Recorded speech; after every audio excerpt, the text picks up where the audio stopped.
Hi everyone, my name is Leonis Quinn and I am the founder and also the Executive Director of Breathe, the Anthony J. Chapman Asthma Foundation. I'm a registered nurse and also a certified asthma educator. I am also the moderator of Black People Like Me Facebook page sponsored by Allergy and Asthma Network. As you know, if you've been following us, this foundation was formed for the sole purpose of asthma education. We were formed to honor the memory of my son, Anthony, who passed away from a fatal asthma attack a few years ago.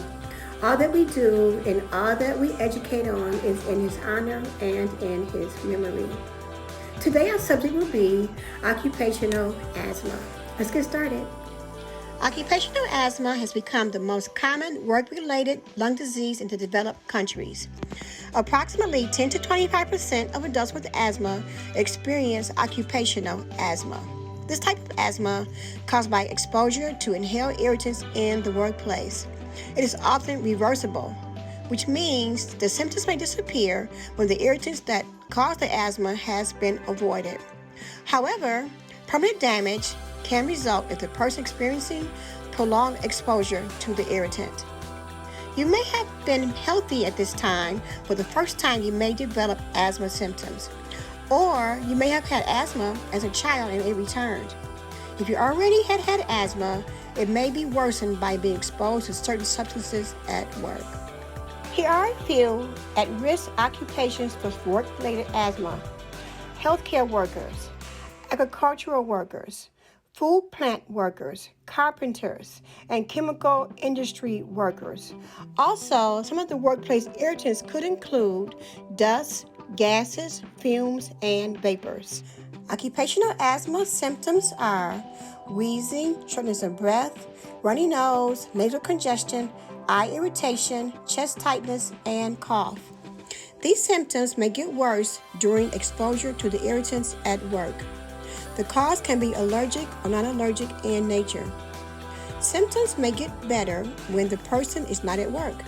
Sometimes occupational asthma symptoms do not appear until several hours after the exposure has been avoided. At the onset of the disease, symptoms may subside during weekends and on vacation.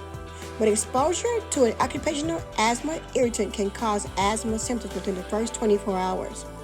However, during later stages of occupational asthma symptoms may become a problem during exposure to other, more common asthma triggers, such as smoke, dust, and temperature changes. Diagnosis of occupational asthma usually include a detailed medical history and a medical examination to establish the relationship of symptoms to exposure at work. Other diagnostic procedures may include pulmonary function tests before and after work to detect narrowing of the airways. Blood and sputum samples may be also used, and a chest x-ray to rule out other lung diseases. Proper treatment for occupational asthma includes avoiding the workplace substance that caused your symptoms in the first place. However, medications may be needed at this time. The right medications for you depends on a number of things, including your age, your symptoms, asthma triggers, and what seems to work best to keep your asthma under control. The medications include, of course, a short-term asthma reliever such as albuterol, or it may include a long-term control of medications such as inhaled corticosteroids. Whatever medications have been chosen for you, it is important to take them as prescribed. Here are a few tips that can help you have a more enjoyable workplace experience. Reduce your exposure to the trigger while at work. OSHA, the Occupational Safety and Health Administration, is a government agency that has created guidelines that determine acceptable levels of exposure to substances that may cause asthma. Employees are required to follow the rules. However, if a particular job and you're still exposed to the trigger, most employers are willing to assist the employees to find a more suitable workplace. Once it has been determined what causes your asthma, discuss with your healthcare provider how best to approach your employer and what precautions need to be taken. Well, that's all for now. I hope the information has been shared will be helpful to you in some kind of way, or to even someone that you may know that may be experiencing occupational asthma.